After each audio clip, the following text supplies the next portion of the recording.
Hey everyone, hey and welcome back to yet another episode of Battle Rap Resume. This is your host Tom Quee. Thanks so much for joining me. Just before we jump into today's guest, I'd just like to say please follow the show at Battle Rap Resume. Please get in contact with us, battlerapresume@gmail.com. Please like us on Facebook. Please subscribe on YouTube. Please leave us a review on iTunes. And also check us out on Patreon. We're currently on patreon.com, which is kind of like a Kickstarter where people can fund the show if they enjoy it. It's been pretty crazy. We've gotten quite a lot of donations so far, one of which meaning I'm going to come out of retirement and battle someone, which is going to be really, really cool. But yeah, if you want to get on there, basically the main thing on there is if you donate £1 a month, you get 2 exclusive episodes, and quite a few people have taken me up on that. One of them being Resume Review, where I read fan mail, review old episodes, talk about battles of the month, just kind of go over on loads of old shit. But we'll get on to today's guest. And Hulk, against Koj, you say that you remember back when Dope Flop was popping.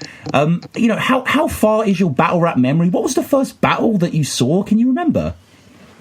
To be honest with you, bro, I kind of got into battle rap early 2012 in terms of the UK. Right. I always used to watch like Smack DVDs and stuff growing up, and I kind of got onto Grind Time in about probably 2010. Mm-hmm. But when I did get into Don't Flop, I kind of really watched all the current battles, and then I was just bored waiting for new battles. Mm-hmm. So I kind of went all the way back and watched a lot of old battles, and I was kind of a bit late to YouTube in a sense, because obviously I was in prison around from 2007 to 2009. Right. So obviously when those things started really happening, I wasn't really accessing YouTube at the time. So I kind of did a lot of catching up per se. Mm-hmm. And was there any? I don't mean to, if this is a little out of order, but was there any battling in prison? Were people aware of it, or was that just not something around? Or oh yeah, it wasn't obviously really we wasn't really the YouTube kind of format wasn't a big thing. Yeah. But coming up when I was younger, we used to kind of battle on the streets and just do 16 bars, who's better, and then my friend raps, my friend raps, and we just kind of go from estate to estate. So in prison, it was very similar. We'd go in the yard and people would say, I ripped this bar earlier, and people would say, my mate over there raps, come, let's get them together, and you'd form a little pit and you'd go back and forth and shit. And I always battled people in prison, always. Oh, sweet. So yeah. And was there anyone good in there? A lot of people. Yeah. There's a guy called Ramsey, who you probably if you follow Link Up TV and watch the kind of UK rap music videos. There's a guy called Ramsey. He's kind of doing well on the GRM Daily and Link Up TV, and that he was pretty sick in the prison yards. It was a lot of guys who probably don't really go to studio and don't really have that much time for, they don't really see it as a sort of career. They just sort of see it as a skill and a hobby that they possess. So it will be underground that you would have never have heard of, but yeah. Mm-hmm. And were you Hulk? Back in those early days, were you always going as Hulk, or? Yeah. Well, when I first went to prison, I went to Huntercombe HMP as a juvenile, so it was for 15 to 18-year-olds, and I was 17. And I went in there, and we had a little studio in there, and we had a little music thing every once a weekend. Where we could go and record, but on top of that we had a computer on the wing that we could use at association time, which had Fruity Loops on it, so we used to make beats on there and freestyle over them and just get everyone together rapping and freestyling once a week on the wing. And I came out, and that's when I kind of started to develop I got introduced to a group who were previously signed. And they kind of wanted me to be a part of it, and Scramheads will probably remember Marcy Phonics. He's been in Dubplate Drama and things like that, and he's kind of an old school grime MC who's quite known. He was in the same crew, so I was kind of brung into that, but it was kind of before the Facebook and the era where YouTube was really popping and stuff like that. It was just people who know you, who know of you kind of thing. So yeah. And when you eventually got out, then was it Don't Flop was this big thing that just kind of came out of nowhere? Were you aware of it prior, or was it when you emerged it was a bit different? Or do you know what? I'll be honest with you. It was actually what happened is I ended up coming out of prison and getting with my baby mum and having a baby quite quickly, and we moved area, moved into a house, and what happened was her best friend moved across the road with her boyfriend, and they just had a baby the same age as ours.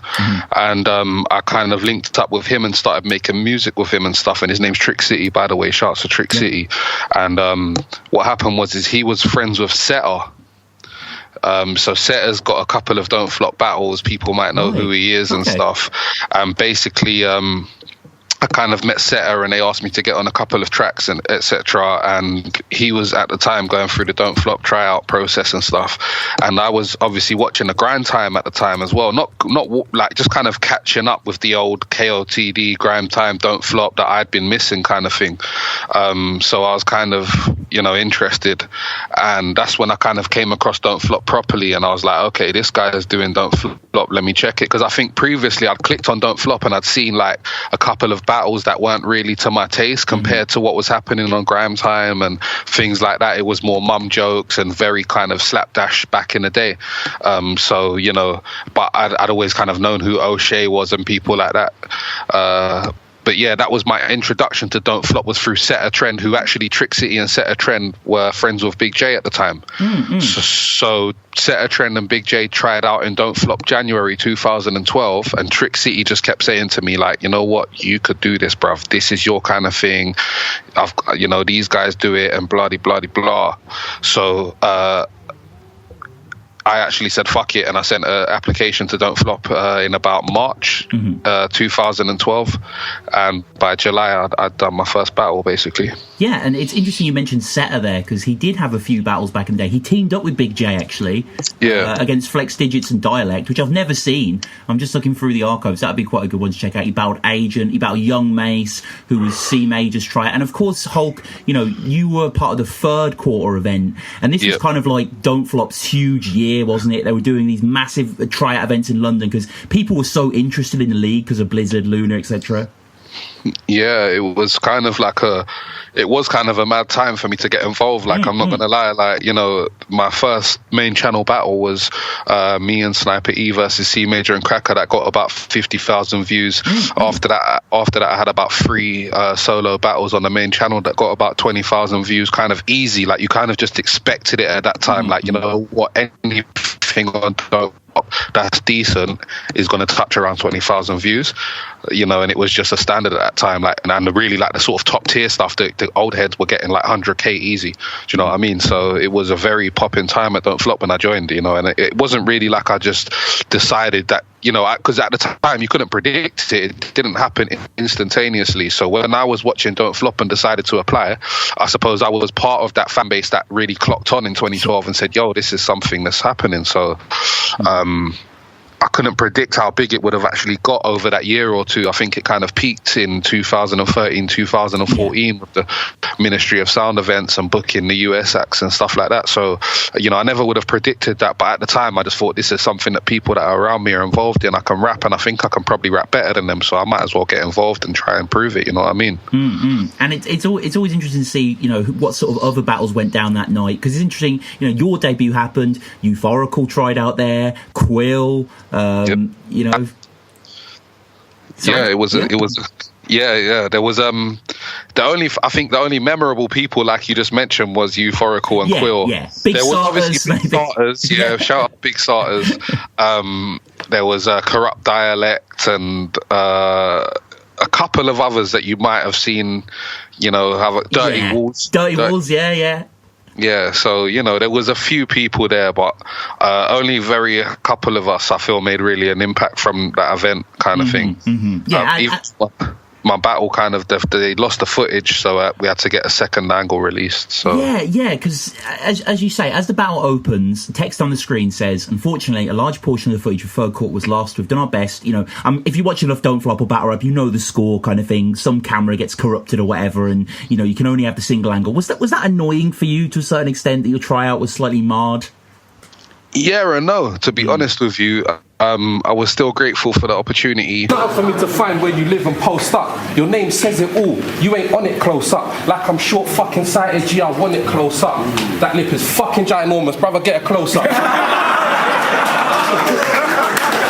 I spoke to Bagnall kind of afterwards, and he said, look, I don't even really show up to, you know, when I got to know Bagnall, he was like, look, I can't bother to show up to these shit tryouts anymore. There's so many shit guys, and it's just a waste of time, and I'm getting paid to do this, that, and the other. And, you know, like, we can get someone to just film the tryouts, you know what I mean? So I understand that they never had the full crew there that day, and, you know, it was a bit, you know, it wasn't just my battle. If it was just my battle, I probably would have felt singled out. But because it was a lot of battles from that card that happened like that, so I thought, all right, cool. Yeah, no, I did a video a few months ago about like the most disliked demo battles, and one of them is Josh Walls versus Outs, which is also single angle. Yep. So I mean, you know, yeah, like you say, but it is a little bit of a shame because effectively what the battle means is when you're doing your bars, we see Sniper E, and when he does his bars, we see you. So we never actually get to see you perform. One comment actually says, how is he rapping with his mouth closed? Right. I was actually amazed that they didn't actually read the intro and clock the actual, you know, like, it doesn't really take much to realize what's going on there. But yeah, no, it was kind of confusing, you know what I mean? It's like, yes, it's the second angle. And I suppose at the end of the day, that's the only footage they had, and at least they put it out. Mm-hmm. You know, if that was URL or KOTD or something, I doubt the footage would have ever got released ever. So, you know, props to Don't Flop for putting that out, at least to me. Yeah, and I mean, going against Sniper E, he's kind of a cult figure, isn't he, in Don't Flop, for those in the know? He's definitely one of the more interesting guys. Listen, when I first got told I was battling Sniper E as my tryout, I was actually thinking, wow, like, you know, this is a fucking big guy from the grime days. Like, if you're from London, you'll know about Sniper E was part of like the movement that spawned Pay As You Go and Roll Deep, and you know, he was in a couple of the crews. He was in Special Delivery and with Bashy, and he had beefs with Wiley and Bashy and Scratchy on track. And I remember actually after the battle, my brother tweeted the battle to Scratchy, who followed me back and tweeted me saying I smashed it and shit. And it was just kind of like, for me growing up as a you know, young guy in London, I was like, right, this is sick, you know what I mean? So it was a big accolade for me to actually say I've battled Sniper E and beat him. Yeah. Quite clearly as well, because Sniper's, I mean, yeah, he has some kind of interesting lines here. In his first, he says, you can't bite flows with no teeth. You know, it's kind of he has like this kind of pun that isn't bad. He's like, he has a sort of when the pen go in and then penguin. Yeah, like, it's, I don't know if there's a little bit of a reach there, Hulk, but do you know what? I like that kind of bar. He was like, you penguin. The way he said you penguin. And like, I'm not going to lie to you, I'm not the most, you know, in the best physique, so it kind of, you know, it probably hit better than it should have if I wasn't a penguin, you know what I mean? But yeah, I don't know, like, it was kind of comical in a way, you know. His bars kind of, they worked and they didn't. Like, it was really funny, but it was one of those I'm going to give this a go type of bars, where I thought I'm going to kind of come here and rap and try and show them who Hulk is. I think he didn't really come there to show them who Sniper E is. He came there to show the Don't Flop guys that he can do what they do. No, I think that's fair. And he has a few lines that kind of get a response. And I'm like, if this was a URL stage, I think this would get a Dunder marker. He's like, you want to find me, I'll be in the hood like an engine. Like, you know, and he kind of says like, yeah, as if to encourage it. So he's very good at encouraging his own reactions as well. You know, he goes, and he just sort of stare at the crowd and like, I'm sick, you know, I don't want to. It's like, yeah, he's a great performer. I'm not going to lie to you, he's a great performer. And that was his first battle, and he did kind of look a bit nervous, and I probably looked a bit nervous too. But yeah, he's a great performer. And you, when you say nervous, because I noticed, Hulk, that you actually commented on the battle. And you said, quote, my first round was rushed and not delivered properly. The nerves got me a bit. Definitely. I was stepping into a brand new environment, like, and the thing is that I'm from that, you know, like I was saying earlier, I'm from that kind of street estate rapping where people kind of respect your G, you know, and they kind of know, yeah, this guy's about what he's saying, and the skill that he's adding to it is just extra sick. And when you're going into a different environment where a lot of people may not really come from that perspective, it's like, oh shit, you know, I'm different. I'm kind of, you know, at the time there wasn't much, you know, shout to Nishi and Tony D, who actually influenced me to get into Don't Flop, really, because they're the guys who caught my attention when I was flicking through those battles in the early stages. But, you know, I knew that there was a lack of this kind of road sort of persona in Don't Flop, but at the same time I was going through a transition in my personal life where I was trying to lose that road persona. So I thought that Don't Flop was a great opportunity for me to come and be kind of show my jovial side and my, you know, down to earth side, and just kind of get rid of that stigma that I was carrying around at the time, you know. So I did kind of approach it differently, but at the same time I tried to keep that what Hulk is, you know, and what Hulk represents, kind of thing. And you know, it's interesting you talk about representation, because you start your first by saying, for the record, you can be a technical MC, but it didn't seem ethical to you to do that against someone like Sniper. Yeah, I said, for the record, I can be a technical MC, but in truth that just doesn't seem ethical to me, or something like that. Yeah, that's it. Yeah, like, you know, and I think that's kind of replicated, like, my battle career is kind of, you know, set up what I actually do. Like, because a lot of my battles that I do, I think I try to the level of the opponent a lot of the time. And I'll always own up and say, you know what, I flopped. I didn't prepare as much as I should have, or I shouldn't, you know, blah, blah. But at the same time, a lot of the time, 90% of the time, most of my rubbish battles are because I just didn't think this guy was worth really trying for. And I kind of said that in my opening bar of my first ever battle, you know what I mean? So it's not like I've ever changed my stance or acted like I'm someone else. I've said that from the get-go. Like, if it's not, you know, someone who's sick, then I'm not going to show my sick side, really. And that's not really by choice. It's by motivation and, you know, opportunities. You call him Noddy? Yeah, that was, you know what, that was corny, and it was just kind of a filler bar, and they just threw it kind of, you know, in as a setup kind of thing. Again, first battle, and I was trying to, you know, relate to kind of a little bit of just something that, you know, as much as you can go, people nowadays love personals and stuff, but if you can say something or reference something that everyone in the room's guaranteed to know on your tryout battle, then, you know, you might get a little bit of support. So it was just one of those bars that I threw in. Yeah, and it helps that the camera's constantly focused on him when you're doing it, so it's kind of like, it kind of reinforces it. He's a New Jack era copper rocking charity shop clobber, which hits pretty well. A New Jack City. New Jack City, New Jack City. Shout out Wesley. And he, you know, in his second Sniper again, he just has bars where I'm like, why have you wrote this? He's like, pull up in an old school golf with an old school golf club, swing it like Nick Faldo. I like that bar, though. Yeah, the image. But it's just. I like that bar. And then we have Go Hard, Walking Erection. Yeah, no, that was pause worthy. And I'm glad that I was able to flip it. Yeah, you flipped it great. Yeah. You just told the crowd you're a big dick, basically. If I'm honest, it wasn't a great flip. Like, it wasn't, you know, it didn't take much effort, or it wasn't technical. And, you know, sometimes nowadays, like, sometimes I'll choke trying to come out with the rest of my bars because I've thought of such a great flip and I've made it technical and I've made it, you know, so intricate. But at the end of the day, sometimes you can just say, bruv, you just called yourself a big dick, and just, you know, you can get the same impact and just move on to your bars. So, you know, again, it's learning and stuff. But yeah, no, completely. Yeah, there is that curve. And I mean, Sniper, he does make me laugh in this battle. He's quite entertaining. Like, you know, talks about killing you. They'll find you in the garden, they'll find you in the front garden like a gnome. Yeah.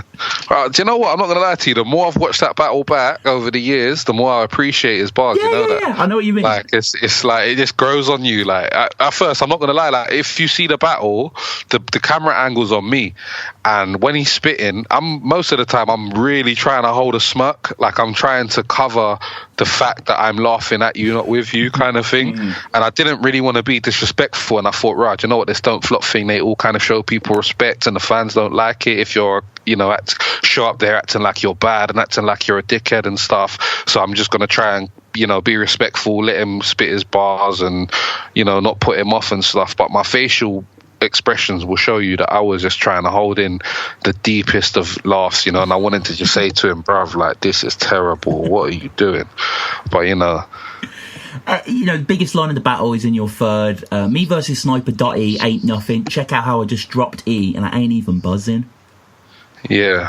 Big reaction to that one. It's been replicated as well. That cracker, he said, basically sort of more or less the same bar in me and Sniper E versus him and C Major. He said something about dropped E like an ecstasy pill, which to me, you got the format from me. It's easy to build from that. I hold the accolade to that bar. I think every opponent he's had has said something about dropping E, literally. Yeah. And I did it in the first ever battle, so. Yeah, it's a little bit obvious, but definitely that ain't even buzzing kind of suffixes. It makes it a lot harder than Cracker's line. And thankfully, even though the angle was lost, we still get the judging. Brucey has got you winning just because you had better bars. He thought Sniper had good crowd reaction, which I think is kind of, fair enough. Bent Legs, a lot of people, and Bent Legs himself mentioned it later in the video that everyone says that he's on drugs. He mentions it a lot. You see Bent Legs, like back in the day, obviously, he was more consistent in Don't Flop, and he was actually blogging at the time for them, and he commented a lot on Facebook about it, and he was just like, bruv, and I've met Bent Legs, and I've never seen him take drugs, and I've been at loads of events with Bent Legs, at Liverpool, plenty of events, and I've never seen him actually take drugs, so I have to believe him and say that, you know what, he's just one of those guys. And you know what, to be honest with you, those lights on the top of the camera are powerful. True. And I always think that I've got my eyes half closed on camera most of the time because of those lights are blinding, and I think he's the opposite, where he just sort of opens his eyes really wide to fight the light, and it just makes him look like he's on drugs, but I don't think he's actually on drugs. No, but he has that kind of deer in the headlights. He definitely looks like he dropped an E and is buzzing kind of thing. But and it was a craze at the time, it was like Bent Legs is on drugs, and every top comment on every battle was like, Bent Legs, Bent Legs is on drugs, and it was funny. It was, I added to it. I think I made a couple of comments about Bent Legs on drugs. You do, innit? Yeah. You got to put it in, and he felt Sniper had funny in wordplay, but you were just too direct, so you take it for him. Interesting though, third judge Kruger gives it to Sniper E, which was I like how you said interestingly, because I feel like you kind of know, or you may have heard the rumor as to what happened, because Mickey's admitted it before in the interview. I haven't, no. Basically, because I didn't realize at the time, but my friend came up to me after the battle and he said, you won that 3-0, but that Mickey guy, he went up to Kruger and said to him, vote Sniper E, make sure you vote Sniper E. I think Sniper E won, make sure you vote Sniper E. And to be honest with you, because I know Mickey as well, now I do. Yeah. I think it was more out of like, don't let him get 3-0'd. Don't let this guy Sniper E, he's a big guy from the London grime scene. He's come to battle for us. Don't let him get 3-0'd. So he's kind of come over to Kruger, and he's seen the other two. Obviously, he knows that I've won it either way, 2-0. So he's come over to Kruger and goes, vote Sniper E, vote Sniper E. And then Kruger kind of sort of stumbles through his judging decision, and basically says he gives it to Sniper E and says there's no decision. Like, he doesn't explain why or doesn't break it down at all. So I actually obviously confronted Mickey afterwards, like a couple of events later or whatever, and said to him, like, bruv, I heard you told Kruger to vote, and he was like, yeah, I did, like, I think Sniper E bodied you, and Mickey's just a prick, innit? So he's like, yeah, he always said, even when I battled him, he said, oh yeah, the best thing about you is when you got bodied by Sniper E. So he's held on to that little thing for a while. And after getting Trout out the way, Don't Flop was a huge thing here. It must have felt great to take the win on your first battle. Definitely, but obviously it was overshadowed by the fact that there was only a second angle footage. Yeah. And then obviously Sniper E got straight, I think, a couple of events after that, there was the big Birmingham event, and I was kind of messaging Don't Flop staff to try and get a battle on there. I was traveling there anyway with Big J, because he battled Brucey, and they wouldn't give me a battle kind of thing. They just kind of ignored me, but I went anyway as Big J's friend, and obviously Sniper E was on the card battling who did he battle on the card? I'll have a look at that. Yeah, yeah. I can't remember from my head. Yeah, Sniper E was battling on the card, and I was kind of disappointed at the fact that I just beat him clearly. Yeah, and I was trying to get a battle on that kind of big event. It was headlined by Roan and Blizzard, Roan and Blizzard and Pamphlet and somebody else. And yeah, I thought like I wanted to get on that card. I was going there anyway, and I didn't get any love. And then all of a sudden, I see Sniper E's on the card battling somebody. I was a little bit disgruntled. I'm not going to lie to you. He battled Gibbo Hulk. It was Gibbo, yeah, right? Gibbo, yeah, Gibbo. Yeah, And Gibbo, I'm from Red JSD. I battled on Red JSD very early before. Like 2 weeks after my Don't Flop battle, I done my first Red JSD battle. Well, you battled on Red JSD 3 times before the sort of next battle we're going to get onto, the Cystic battle. You also battled on Jump Off. You were very busy, weren't you? You kind of put in a lot of work. I just loved it. I fucking fully embraced the culture, and I just kind of, I think people embraced me kind of thing, and I just thought, yeah, this is cool, and people were asking me to battle, and I just thought, yeah, why not, kind of thing. Yeah, no, totally. But I was trying to, fight at the time. I was trying to fight for the battles that I wanted to do on Don't Flop, and, trying to get on a sort of decent cards and stuff. And I just, I just didn't really work at the time. So yeah, and I mean, what happened? You teaming up with Sniper E, this 2-on-2 tournament kind of coming into the fold. Obviously, big cash prize at the end, sort of thing. Loads of great teams in the mix. Is this another thing? Like you say, you just love the thing. You wanted to be involved in some way. Yeah, I mean, I see the opportunity coming up again. Sniper E had about 2 or 3 battles, and I had the Don't Flop battles. And I thought, you know what, this is a great opportunity for me to get a Don't Flop battle on a big card. And Sniper E's obviously getting a bit of love at the moment and getting a couple of battles. Me and him have been cool since we've battled. Why don't I just propose to him that, look, and I think I did it in a tweet, and I said me and Sniper E should enter this competition, and he said, yeah, I'm down. And then we just arranged it in the inbox and stuff. But it was just literally like I was just being an opportunist per se. Yeah, I mean, and obviously you guys do get beaten, but the fact you get beaten by the guys who eventually go on to win it doesn't make it all bad, I guess. Yeah, exactly. That's what I always say. I say, look, at the end of the day, we lost to them, but so did everyone else who battled them in the competition. So it doesn't mean that, whoever else battled them, like Nishi and Mr. 13, is any better than Hulk and Sniper E, because we both lost to the same people. But yeah, you know what? They was actually sweating, like, after that battle, because obviously they had a little couple of choky moments, and the crowd kind of reacted to us kind of equally during that battle, I think. So they was actually worried at the end, and we was all sort of saying we don't know who won, and they actually was saying, Cracker and C Major was like, I don't think we won. So I didn't feel too bad about losing that battle. One judge did give it to us, which was 100 bullets. Mark Grist actually kind of, bigged us up, even though he didn't give us the win. So it didn't feel like a, complete body bag loss kind of thing. I felt like it was a decent battle. Yeah, no, completely. And, the 2-on-2 tournament goes on, and eventually C Major and Cracker win in the end. They beat Bamalam and Cystic, and Cystic's next battle afterwards is against you. If this was physical, I'd be swinging bangs from Soul Calibur. This pussy couldn't even swing bangs of Soul's caliber. You're just a character. You're just a character in Bamalam's game of pro manager. Everything from your stance to your bars, so amateur. See, I ain't want to kill you, but Bam damn near forced me. Put a hit out on his partner like an angry divorcee. C4 in your whip while you reverse before me. C4, reverse, that's an explosion he couldn't foresee. Pretty great sort of opportunity, considering he just came off that final. Yeah, definitely. And I kind of called him out in the mix. Like, I was trying to, as I said, I was in Don't Flop. I was persistently trying to fucking get people. Sorry for my language. No, please. I was trying to get people to, I was trying to goad people, basically, who I thought would be decent battles for me, and who I thought I kind of deserved. I wasn't trying to punch above my weight. At the time, I wasn't calling out the Dialects and the Tony D's and the, O'Shea's and this, that, and the other. I was calling out Cystic and Impact and, people like that, Dots, who I eventually freestyle battled in at the Jump Off, him and Archaic, 2-on-1.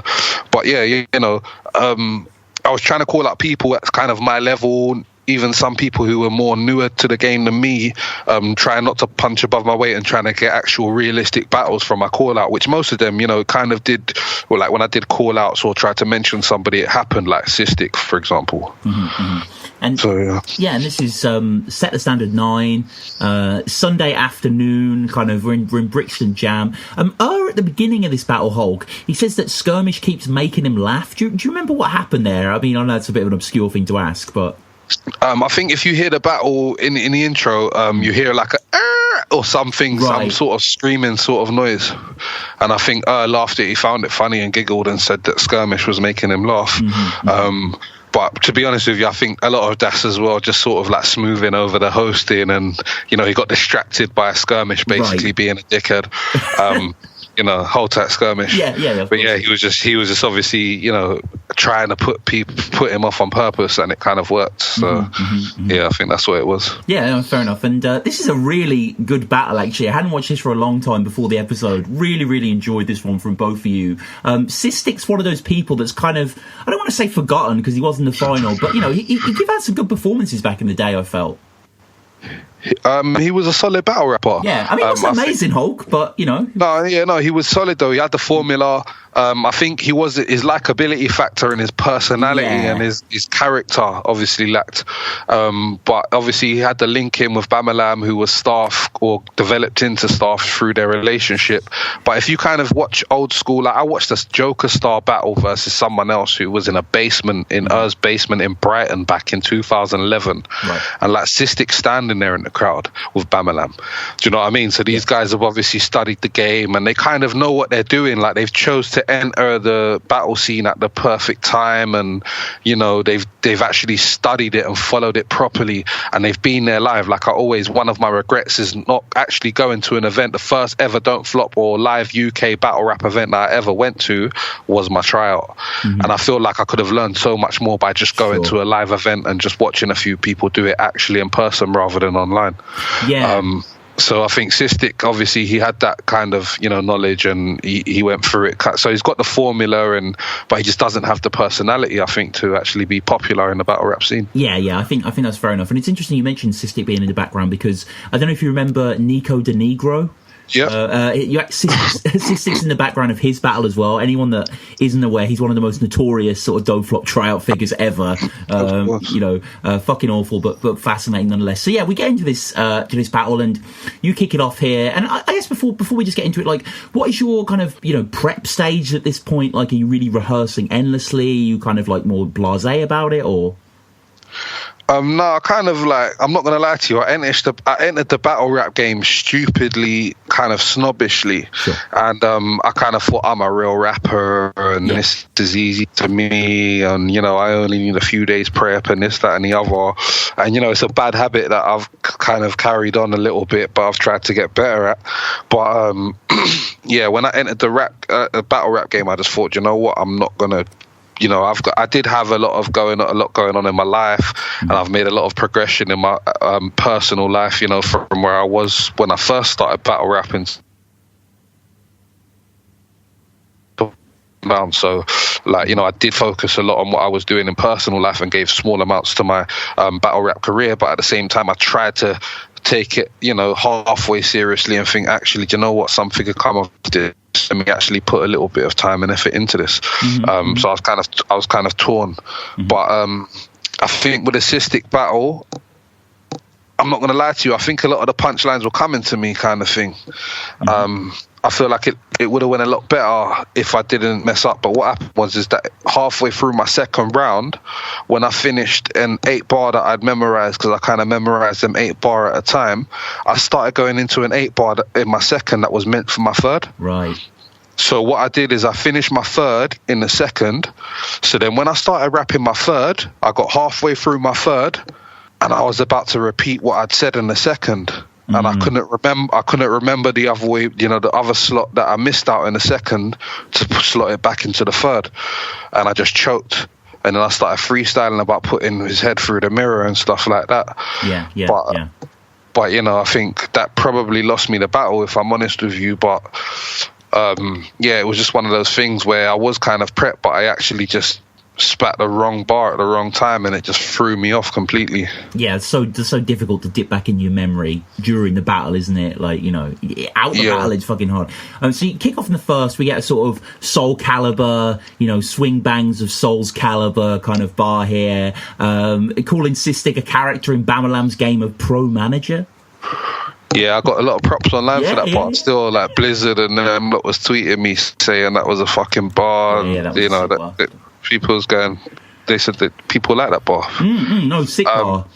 It was just a setup. Like it was just like, you know, I meant what I said kind of thing. You're like a character in Bamalam's game of Pro Manager.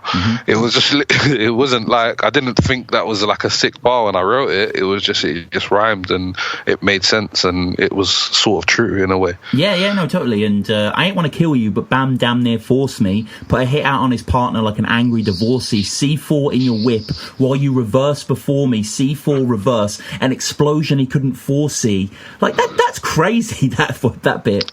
The funny thing is that people always, like, you know, always when I'm at battle rappers at events and they said to me, the only advice I can give you is, like, write your punchlines backwards. You know, think of the sickest bar you can think of and then, you know, build a setup to it. But that bar was the example of the opposite. Like, the you know, I didn't, you know, Bam, the divorcee thing, that was my first thought.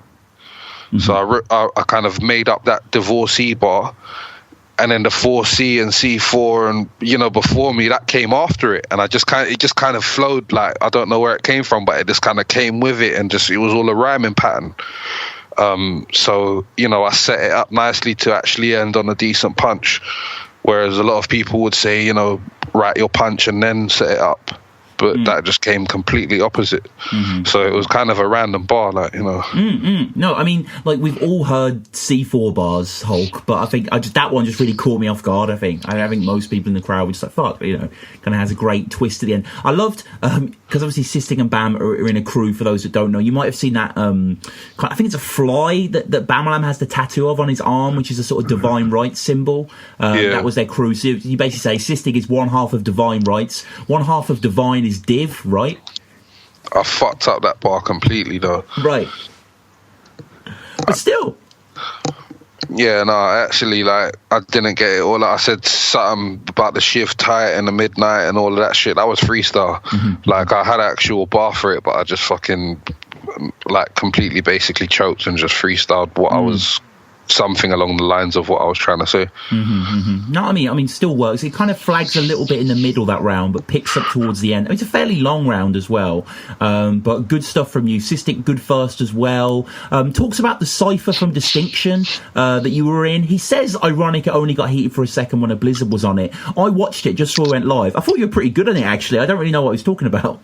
Yeah, no, that was a good cypher. I thought, like, Blizzard, like, he's always rated me, and, like, I know that, you know, I feel like I killed that cypher. We done two. We actually done a grime one and a hip hop one. So if you got a chance, check them both out if you haven't seen them. But Blizzard was on the grime one. No, on the hip hop one actually. Blizzard was on the hip hop one, and I feel like I was alright on it. You know, that's the thing though. A lot of people say stuff in battles, and I just think, you know, it doesn't affect me. Like, it's like, what was that? So in a way, I feel like I won because they wasn't really as true and direct, whereas I might have been a little bit more true and direct. But you know, they can get reaction from saying certain things and mentioning names, so it's cool.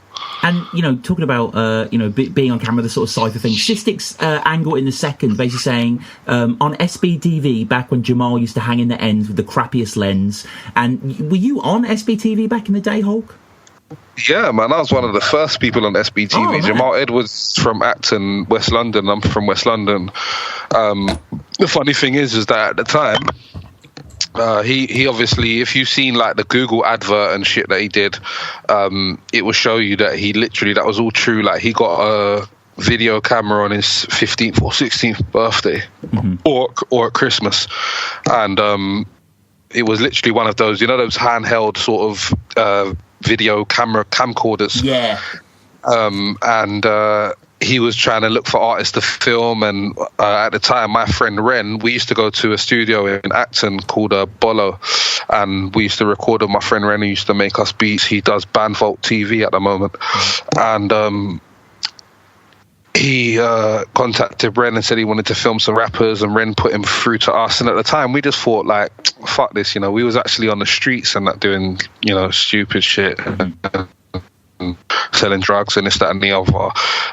So we kind of said, yeah, all right, then let him come and film us. And we just literally got him to come to the block where we was, selling from and stuff like that. And we just got him to film us in the block freestyling.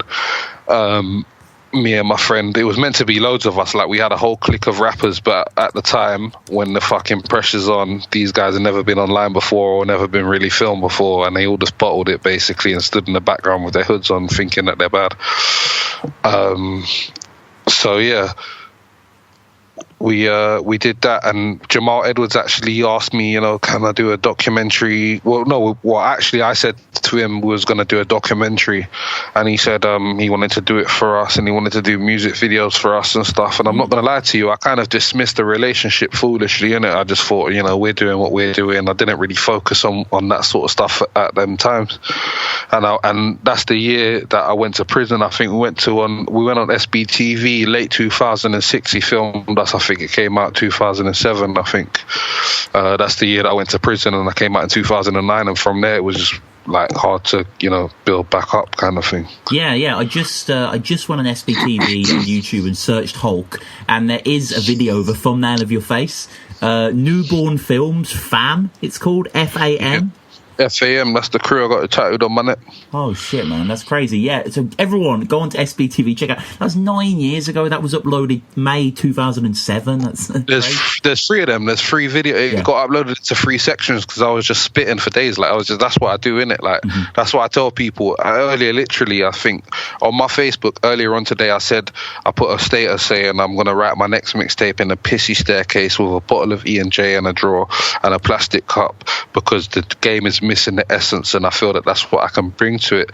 And if you watch that SBTV video, we was in a pissy staircase with a plastic cup, bottle of E&J, smoking weed, waiting for our customers to come check us, and just fucking freestyling. And that's what we just did. That was just what we did on a regular, whether there was a camera there or not.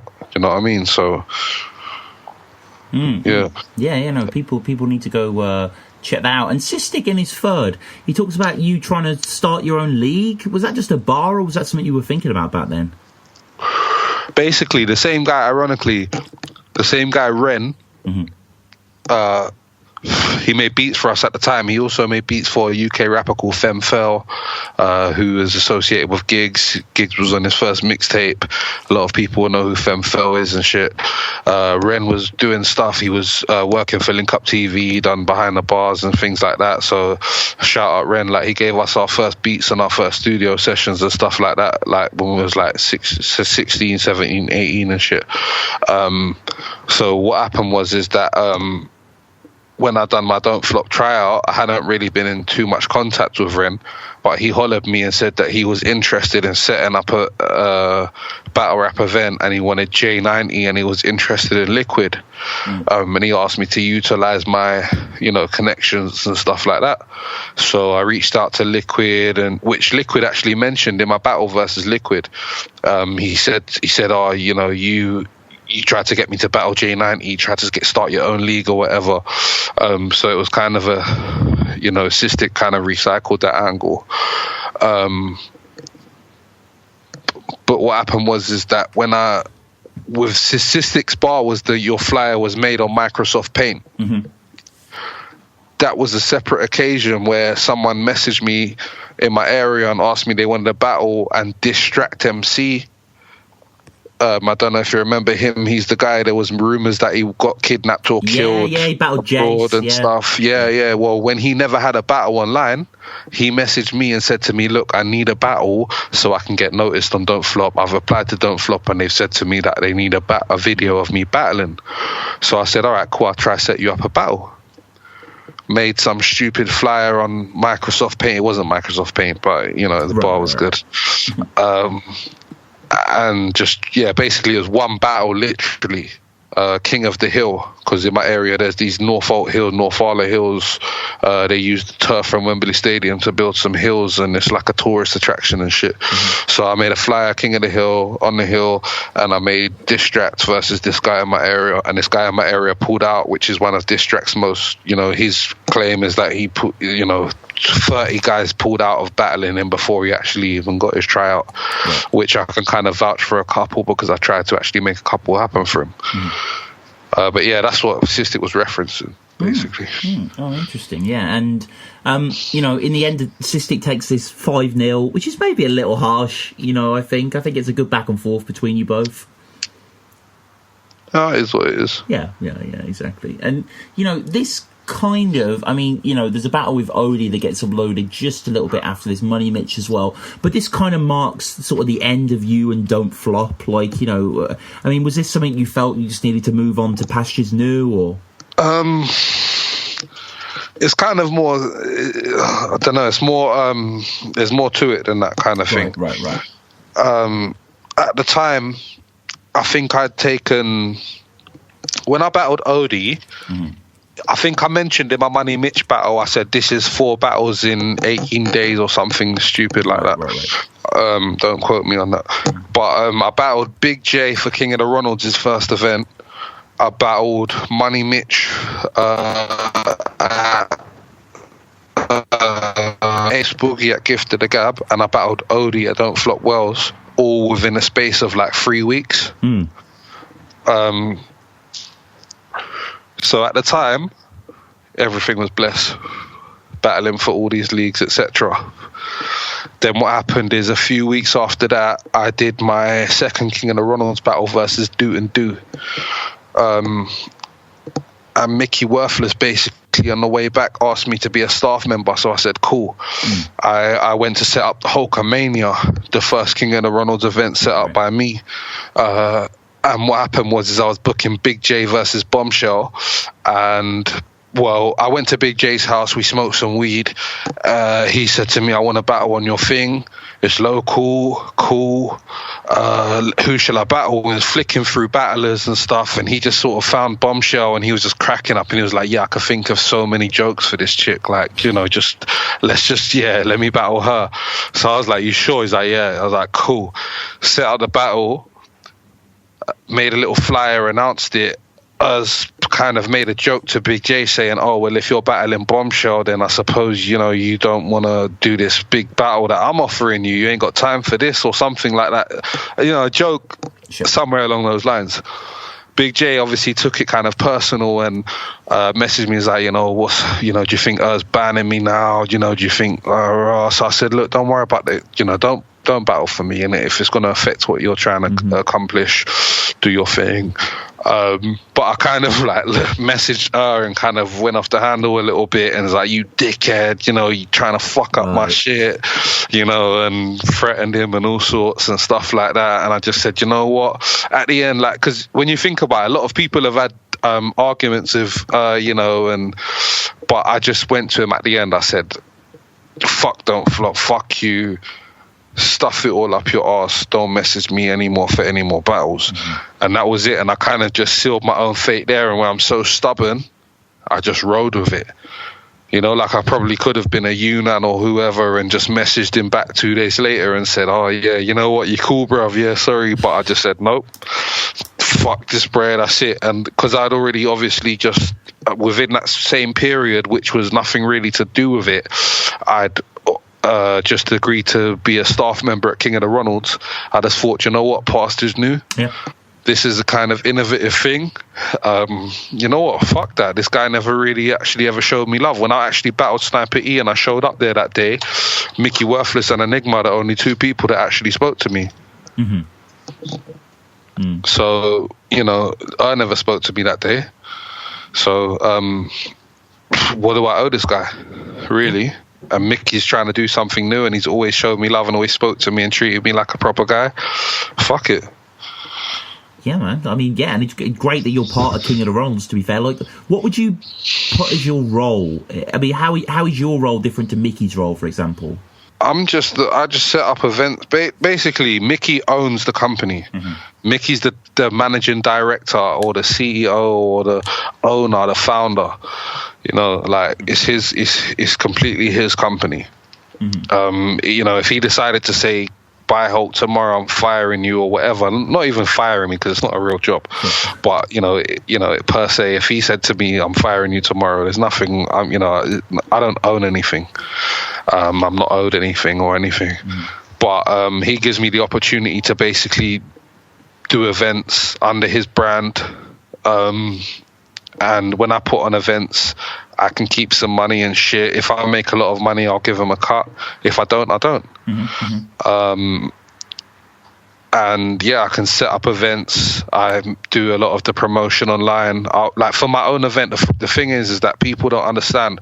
When I say to people I'm one of the most hardest working people in battle rap, is that I'll book the battles. I'll decide that I want to set up an event, so I'll book the battles. I'll contact a venue and I'll book a venue. I'll book all of the battles on the card by myself, message them all individually, get them all willing to battle. Then I'll book myself a battle 9 times out of 10 to fill the card. And then I'll make the flyer for the event. And then I'll make the Facebook event page and do all the invites and stuff. And then sometimes I'll make like video flyers and, you know, little video intros and things like that for the battles. And then I'll go to the event and I'll host the event and I'll battle at the event.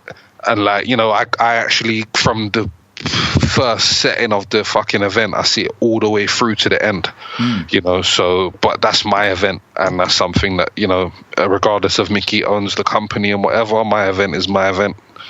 So, what's the best event you think you've put on for KOTR? Oh, Top Gun, without a doubt. Yeah, sick, Top Gun, without a doubt. Yeah. That was dope, man. That was fucking. Really, I mean, yeah, so many good battles. But I just want to move back a little bit in time to Big J, battling Big J, which was the King of Ronald's debut sort of battle. Obviously, you guys are friends and stuff like that. I was gonna pocket check my friend in this battle, and I see that as a disrespect. But I heard Big J keeps his money in his bra, so this is a fucking titty check. Were you aware that it was a title match, or was that just kind of thrown in? No. Yeah, it was just thrown in. Yeah, I guess that kind of... I mean, interesting that Mickey's rocking the DFAFD hoodie in the front as well. That's probably all he had to wear that day, to be honest with you. True. It's just, crazy, interesting battle as well, kicking it off. Pedro's there. Kruger is in the background of the King of Ronald's first event, which I didn't realise. Interesting. Yeah, Kruger was there. He was at the Banbury event, I think. He filmed the Manchester King of the Ronalds and Words of Weapons event. He filmed the King of the Ronalds battles. So Quill versus Mickey Worthless, Kruger actually filmed that. Yeah, it's crazy. And, you know, battling Mickey, battling Hulk, battling Big J, Jesus Christ, we'll get there in the end. You go for a titty check in the first. You've heard he's got money in his bra, which is quite a funny little interaction. I think, like, you know, a couple of weeks before that, I probably seen Shotgun Sugar someone pocket check someone in a battle. And I just probably thought, I could just kind of, you know, do my own spin on that kind of thing. And, you know, you say that all the good gay jokes he spat to Toucan, you know, belong to you. Were you and Hulk, were you and Big J, kind of trading, writing and stuff like that? Were you in, yeah. Do you know what it is? I'll be honest with you. You see that there, I think we was on our way back from Birmingham after he battled Bruce E, No, not even Bruce E, actually. I can't remember what battle it was, but there was a battle that Big J had done. Because over that time, he was very consistent. He'd done a lot of battles for Don't Flop over around 2013, 2014. And I think one time we was on our way back in the car, and there was a few of us in the car, and he said he's about to battle Toucan. And I think it was the time when Toucan had just come out saying that he's gay and this, that, and the other. So we just sat there in the car on about a 2-hour journey in traffic, roasting Toucan. You know, and we come up with a lot of funny jokes and stuff, and he was like, "Yeah, I'm gonna use that one." Do you know what I mean? So it was kind of true, like, you know, like, I didn't just completely make it up and just for it to rhyme. Kind of like, I knew that, like, you know what, he used a couple of jokes from that roasting session that came from me, you know. So right, okay, interesting. And then, like, you know, Hulk, it's crazy how busy you are as a battler. Like, you know, we go through here and you've done, let's have a look, you've done 39 battles and you didn't really even start battling properly until 2013. You know, you had a few at the end of 2012. Like, you're just very comfortable in just doing battle after battle. That's not a problem for you. Yeah, that 39 ain't even an accurate number because I've battled Locksmith. I've battled Locksmith, Seuss. I've battled quite a few people that's never been uploaded as well. And I've done a freestyle tournament at the official Mixtape Awards. I've got a freestyle tournament on mag.tv where I beat O'Shea and Relapse. I've done loads of freestyle 2-on-2s where I beat fucking Sprungy and O'Shea together as well. I just got to keep boasting about how I beat O'Shea because you know he beat me online and you know it's there. So, but yeah, no, I've got a lot of fucking battles. I've done a lot of battles. a lot. But yeah, no, it's good. It's just fucking. I just do it, innit? A lot of people ask me. Sometimes it's to fill a card. Sometimes it's to give someone an opportunity. And yeah, I just do it most of the time. And we move on to, you know, a fucking great event that heralded some awesome clashes. This being the Gab versus King of the Ronalds card. Where you battled iKid, which is a fantastic battle. Hadn't really watched too much of iKid before this, but the guy has great performance, doesn't he? Oh yeah, he's got great performance, definitely. And this is the decider, this battle. This is the final battle, goes outside. You'll feel the horror when I jab. I want to see how your chin feels. Scold you with quills, kettle water plus sugar, just watch the skin peel. King of where, bruv, you better stop, you've never been ill. Thought he would fly till this pest clocked the windshield. Bruv, I've battled some of the worst, including you, and some of the best, that's true. I've done over 32 gigs and still had the memory to prep for you. I bet your mum still buys your clothes, that's so nice. My daughter's doll collection's worth more than your whole life. It had been tied up to this point. I mean, how did this become about, this event? Because it's such a great idea. Basically, I always, obviously, like I said to you, my first Gift of the Gab battle was at the same time as my first King of the Ronalds battle. I think there was about 2 weeks apart. Sure. So I was always kind of like representing Gift of the Gab. So I always kind of kept that connection, and Snoopy's my guy. So when we obviously went down the line a little bit, and I'd helped build up King of the Ronalds a bit.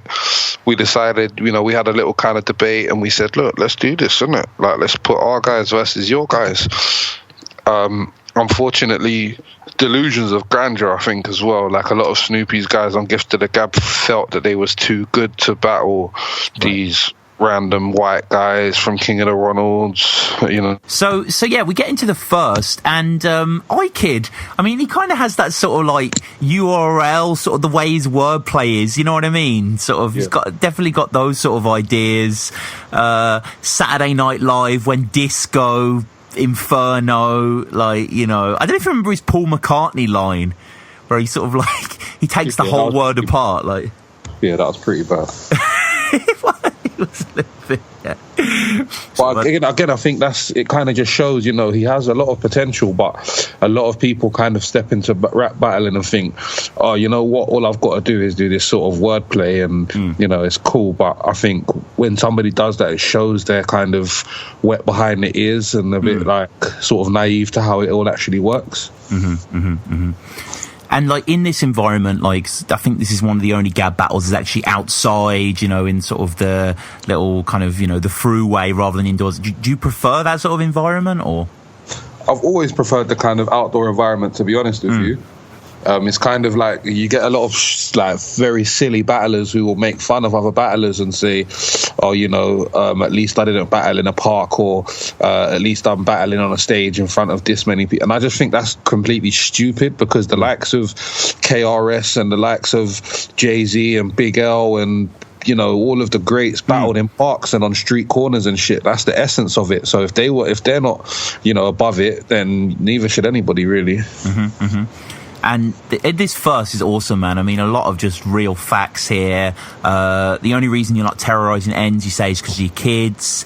His is that he doesn't have the permission. You did the battle as a favour for Snoop here. And you're facing someone like iKid, so you've got to sort of flip kid, haven't you? I suppose. Anyone over 18 that got the word kid in the name you don't respect. It was, up to this point, iKid, have you been following much, or? Not really. The funny thing is I actually did a music video for someone in my area who raps with him. And I kind of heard of him through then, like a few years ago, just in terms of music as one of the youngers in the area. And then what happened is I saw him on Gift of the Gab kind of very randomly, like, wow, what's he doing on there? And Snoop messaged me and asked me if he wanted to battle, and the guy said he was interested in battling me, and I said, if it is who I think it is, then I kind of know who he is. And then it was just a case of, really, we are probably the only two battle rappers from our area, which is Norfolk. Right. So it was kind of like a sort of beyond Gift of the Gab versus King of the Ronalds. It was more who's the best in our area kind of thing. What we were saying before, iKid sort of Paul McCartney type bars. Shotty 8 legs like 2 tables. Yeah. I mean, it's again, I think I was possibly his second or third battle. Yeah. I think he was kind of grasping of how it kind of works, and a lot of people can say some corny stuff. But I think the potential outweighed his corniness, I think. No, completely. Yeah, he fights back hard in the second, and he's got great delivery and energy, and good stuff. And like some of the stuff I think is quite good. The shit I draw leave you a funny face, like a caricature. I like that bar. I really like that bar. Yeah, that was a really nice bar. And then kind of we get a lot of food bars and stuff like that, raise the stakes and that sort of stuff here. And then you have your is it fair to say one of your best bars? The whole judge banned you from the old borough. I looked him in the face and said, "This ain't fair, old man." I still kept repeatedly touching the ends like Tanika Tan playing with her hair on cam. Yeah, I don't know. It was one of those things where I was watching a couple of the Tanika Tam blogs, and I knew she'd obviously be a co-host and a judge of the event. So I kind of realized it before when I watched her vlog. Just as a side thought, I thought, why does this girl keep touching the ends of her hair for? Like, it's obviously an insecurity thing. When we're like, a lot of battlers sort of touch their nose. Tony D grabs his hat every bar. Yeah. It is kind of on camera, people will pick up those little insecure flaws. And I just kind of made a note of it, and then I said something. It just kind of put it together in my head as like touching the ends. It's made a bar. No, it's good, man. It's good. And Tanika Tan, I mean, back then, but even now, more so now, she's getting some traction, isn't she, on the vlog game? Yeah, she's part of the PG bloggers. Yeah. She's on the radio with Man Like P. So yeah, she's doing good. Yeah, it's awesome, man. You reveal some real facts. Apparently, iKid cooked Templar Surfer a meal on his birthday. It's quite nice of him. Yeah, I mean, again, we done a Clash of the Day episode, and we got Snoopy and Bracy and Cloudy Soprano to come round, and Bracy's a proper lightweight as well. So he had a couple of drinks and was just yapping along, and he said something about it was Surfer's birthday. He came down and iKid cooked for everybody. And I just kind of, when you get that little, okay. And I was like, yeah, I just sort of stored it in my head. And I thought, yeah, I'll drop that. But realistically, it isn't a bad thing, like cooking for your mates and stuff. But obviously, as a battler, you kind of think of ways to make that sound bad. So that's all I really did, really. Yeah. And it is just a really good battle, really. I do like this sort of thing. And I was clowning slightly on iKid, but like I say, he just seems to get stronger and stronger as the battle goes on. And we have lots of cheers going round and stuff like that. And it's nice in the aftermath as well. Sort of everyone's just kind of talking, and the camera keeps rolling for quite a bit. We get to see quite a lot of the Omar's there and all that. People in the background and that. Yeah, there was some little kid there that people always comment on. Yeah. Who was that? Literally, there was these two. Well, there was this one guy. He was like, looked like a sort of typical street alcoholic outside the event, asking what was going on. It was free entry, so we told him, have a look. He brung his little son in, and he was telling us that his son plays for QPR and this, that, and the other. Right. And then he literally left his son, who was about 10 years old, in an event full of strange battle rappers on his own. Right. He went to the bookies to place a bet. And then he came back with two more alcoholic-looking friends, and they just chilled and really enjoyed the whole event. They didn't like. We had an event yesterday where some sort of local alcoholic / crackheads kind of almost ruined the title match and right in a fall. And it is obviously hard to judge, or it's risky letting people like that in your event. Full stop. But those guys that day just really enjoyed themselves. So. Yeah. We'll get on to talking about the event that just went down, because cheese on toes as we're kind of doing this, as it just went down yesterday. But the final battle I want to talk about, and this is a battle that happened fairly recently. I just watched this, just made a few notes on it. You versus Blunt Ted. So I'm up in Nottingham battling Lee Daniel, another subpar spitter to eat through.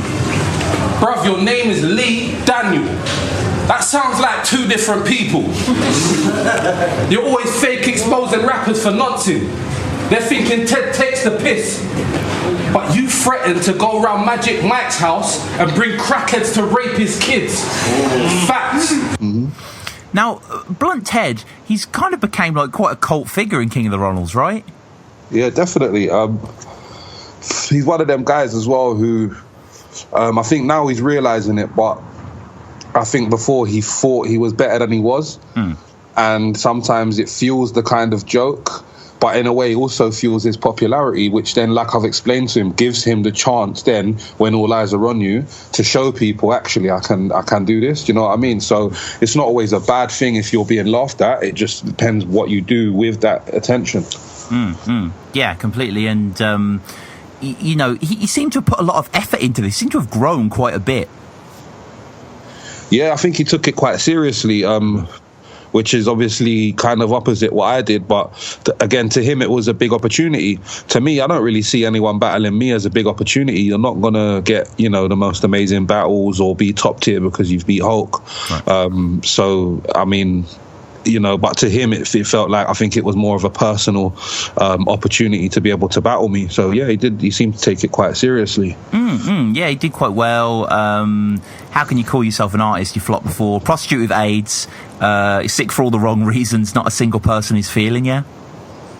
It's kind of a bar, like, a little bit. Yeah, kind of. Again, I think Ted's problem, like I've told him a lot, is that he doesn't rap. He tends to talk his bars. Yeah.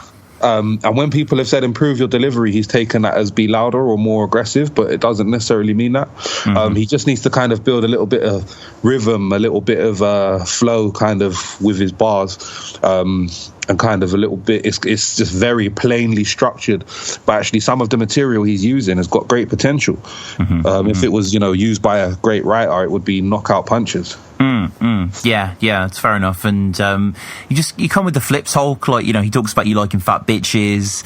You say that's why you've been inboxing his wifey. It's just a nice little retort here and there. Apparently he threatened to go around Magic Mike's house and bring crackheads to rape their kids. Yeah, well, I kind of used that as a little opportunity. To be honest, when I confirmed the battle, that's all I could really think of at the time. Right. I wasn't majorly up for doing the battle. I didn't have a ton of bars rush into my head. And I just remembered the little exchange, because Ted's kind of known for calling opponents paedophiles and stuff like that. And I thought, obviously it was a bit funny that when he'd fell out with Magic Mike and his missus online the first time, he got fuming, and they were sort of teasing him, and he said he knows where they live and he's going to come round their house and bring crackheads to rape their kids and stuff. Right. And I was like, whoa, that's a bit hypocritical than you calling people paedophiles, but you're saying that you're going to bring paedophiles to actually harm someone else's children. So yeah, I kind of used that. And again, there's probably things like that got me the win on the crowd reaction. It's just touching the sort of the emotions and the feelings of the crowd, I suppose. And he mentions you went into a women's Facebook group and asked them if they wanted to film a porno. I'm a troll. Right. I'm a troll. I causing trouble on Facebook, starting arguments. I put a lot of statements up that I don't even necessarily believe or stand by, but I just like to see how people react if I say it. And I've joined like a lot of random groups and post stupid pictures and things like that in there. Someone was cussing me for being a cameraman, so I flipped it and said, because I had a profile picture of me with a camera around my neck, and they was cussing me for being a cameraman, so I flipped it and said I'm a cameraman because I do pornos with your mum, blah blah blah. And then it just kind of became a little running online joke for me, like, I film pornos for all the battlers and stuff. Like, it was just a little mess around thing. So, yeah, I think to him, I spoke to him about it the other day, and I was like, bruv, you bigged me up. Like, you basically said that I travel around hotels. Yeah, he does filming actually, pornos. Like, that's making me sound pretty cool. And he was like, I know, I didn't think about it like that, but now I actually get it. It's great. It's great that you say that his hat looks so misshapen, like you store it under the fridge.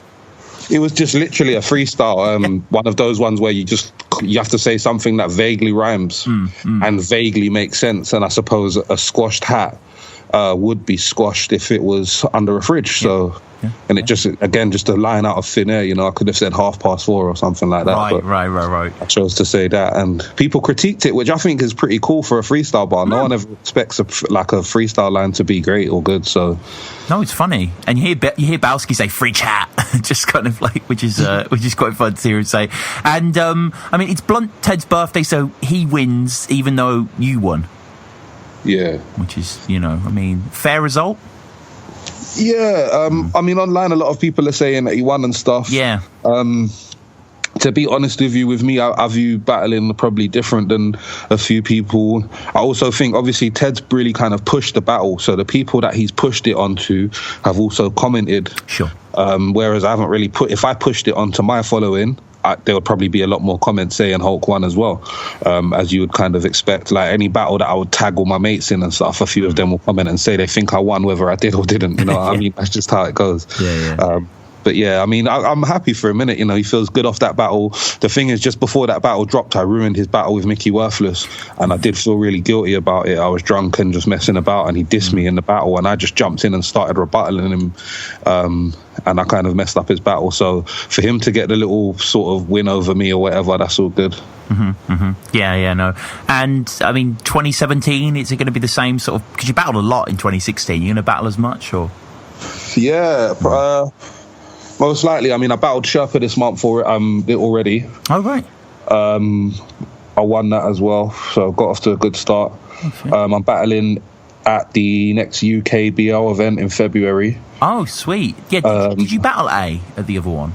I didn't know. It's being rearranged, so that could possibly be on this February card. And yeah, I've just been speaking to a few people. I let Mose Prob and Harry Baker roast my ears for a whole third round each yesterday, so I said one of them definitely owes me a battle. Oh, yeah.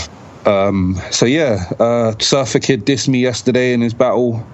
He's done about 8 bars dissing me, saying he'd kill me and this, that and the other. So again, I think it looks kind of interesting this year. I think I might get some interesting matchups out of it. Yeah, that sounds great, man. So we'll wrap up with a few quickfire questions as ever. I guess first question, favourite King of the Ronalds battle?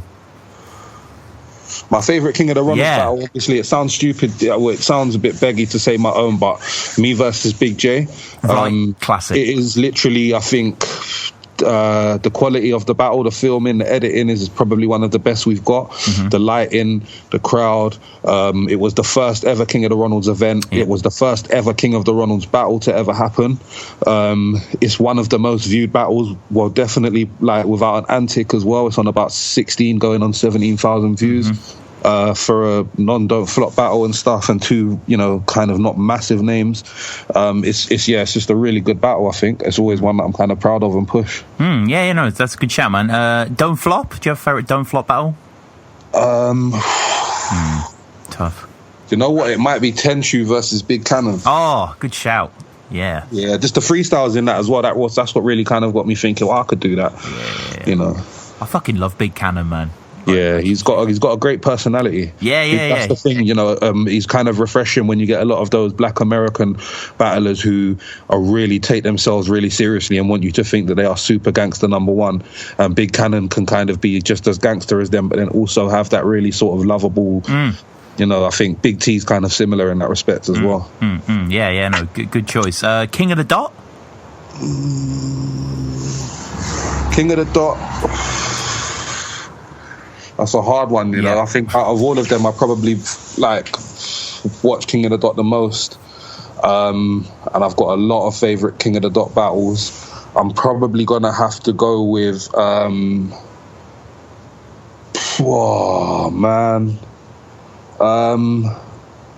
possibly one of Pat Stay's ones, you know. Pat Stay versus Head Ice, possibly. Yeah, that's a great one. Yeah, that is a sort of classic. You can't really go wrong. No, that is killer. And URL, Hulk. URL. Yeah. Ooh, probably Big T versus Sue Surf. Oh my God. Again, I'm not even really a massive Sue Surf fan, but I think that environment suited them both to a T, and I don't even think, you know, I probably wouldn't put either of them in my top 5, but I just think that battle, you know, just how it was.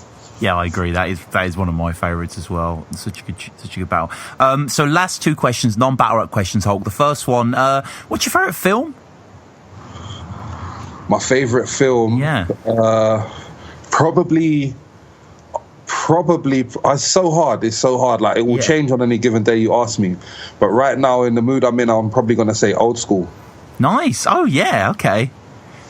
Right. Didn't see that coming. Yeah, no, good choice. I'm always kind of quoting it in real life, and people don't get me because not a lot of people have really seen it. No, it's not the most sort of, but it is for that genre, definitely. And it definitely changed the way I sing Bonnie Tyler's Total Eclipse of the Heart as well. So there's always that, yeah. And finally, Hulk, your favourite band or artist that is in no way hip hop related?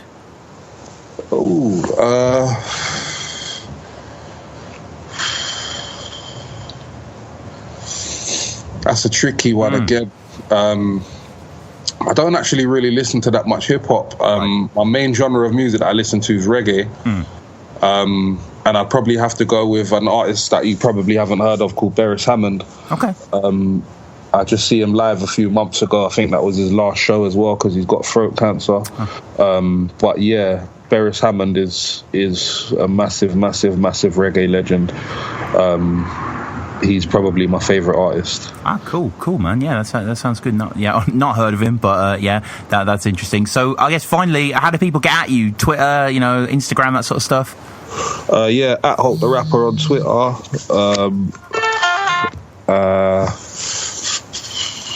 At Hulk the Rapper on Instagram, but with underscores in between the words. At hulkmusic.bandcamp.com for the EPs and mixtapes. I've got a SoundCloud just called Incredible Hulk, which has got loads of music on there too, and SoundCloud Uncivilized People, which is me, Big J, Shiloh, Mac and Fowl, our little joint crew. All right, well, Hulk, thank you so much, man. This has been a great episode. And I mean, everyone needs to just go subscribe to King of the Rollins, all that good stuff, of course, as well. Yeah, definitely. All right. Take care, man. All right, thank you, Tom. No worries.